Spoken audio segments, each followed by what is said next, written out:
Hi friends, it's good to see you again.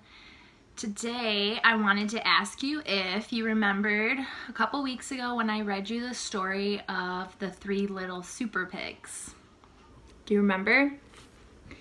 Today we're going to read the book, The True Story of the Three Little Pigs by a Wolf. And while we're reading, I want you to think of some of the things that this story and the story of the three little super pigs have in common, what's the same about them, and some things that are different. Because when we finish, we'll do an activity comparing the two books. Okay? Let's start. The True Story of the Three Little Pigs. Everybody knows the story of the three little pigs, or at least they think they do. But I'll let you in on a little secret. Nobody knows the real story because nobody has ever heard my side of the story.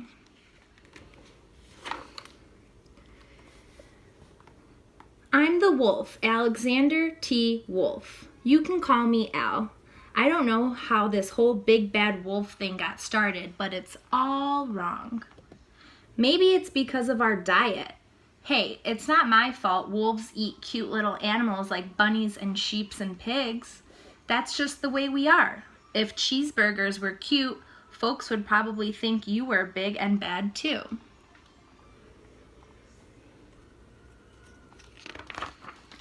But like I was saying, the whole big bad wolf thing is all wrong. The real story about a sneeze and a cup of sugar. This is the real story.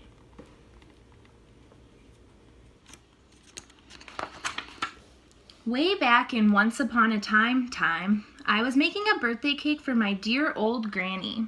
I had a terrible sneezing cold. I ran out of sugar.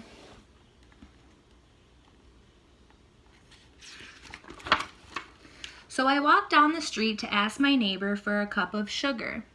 Now, this neighbor was a pig, and he wasn't too bright either. He had built his whole house out of straw. Can you believe it?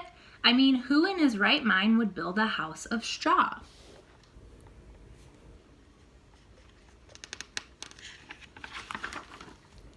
So, of course, the minute I knocked on the door, it fell right in. I didn't want to just walk into someone else's house, so I called, little pig, are you in? No answer. I was just about to go home without the cup of sugar for my dear old granny's birthday cake. That's when my nose started to itch. I felt a sneeze coming on. Well, I huffed and I snuffed.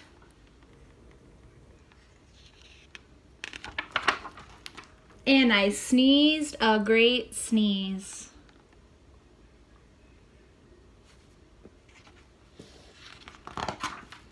And you know what?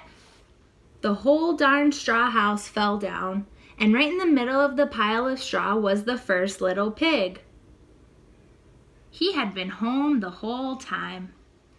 It seemed like a shame to leave a perfectly good pig lying there in the straw, so I ate it up.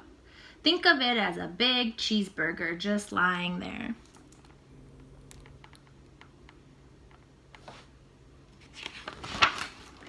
I was feeling a little better, but I still didn't have my cup of sugar. So I went to the next neighbor's house. This neighbor was the first little pig's brother. He was a little smarter, but not much. He had built his house of sticks. I rang the bell on the stick house. Nobody answered. I called, Mr. Pig, are you in? And he yelled back, Go away, wolf, you can't come in. I'm shaving the hairs on my chinny chin chin.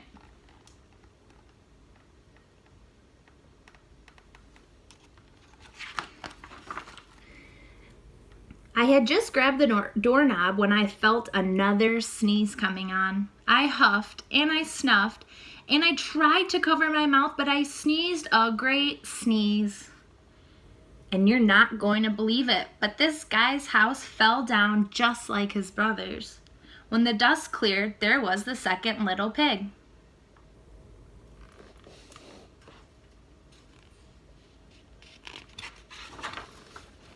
Now you know food will spoil if you just leave it out in the open, so I did the only thing there was to do. I had dinner again. Think of it as a second helping. I was getting awfully full, but my cold was feeling a little better, and I still didn't have that cup of sugar for my dear old granny's birthday cake. So I went to the next house. This guy was the first and second little pig's brother. He must have been the brains of the family. He had built his house of bricks.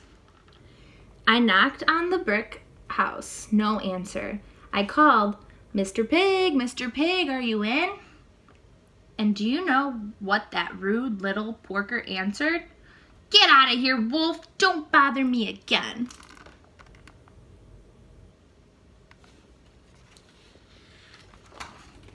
Talk about impolite. He probably had a whole sack full of sugar, and he wouldn't give me even one little cup for my dear sweet old granny's birthday cake. What a pig!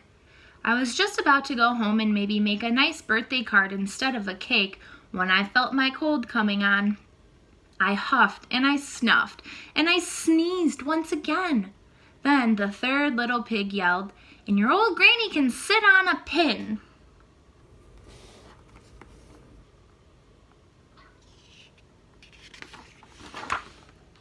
Now, I'm usually a pretty calm fellow, but when somebody talks about my granny like that, I go a little crazy. When the cops drove up, of course I was trying to break down this pig's door, and the whole time I was huffing and puffing and sneezing and making a real scene.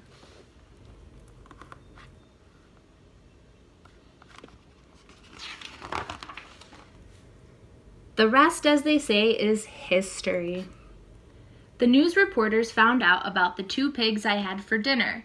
They figured a sick guy going to borrow a cup of sugar didn't sound very exciting. So they jazzed up the story with all of that huff and puff and blow your house down. And they made me the big bad wolf. That's it. The real story. I was framed.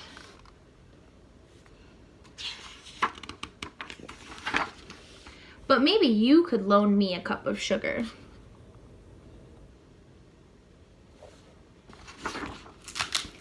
The end.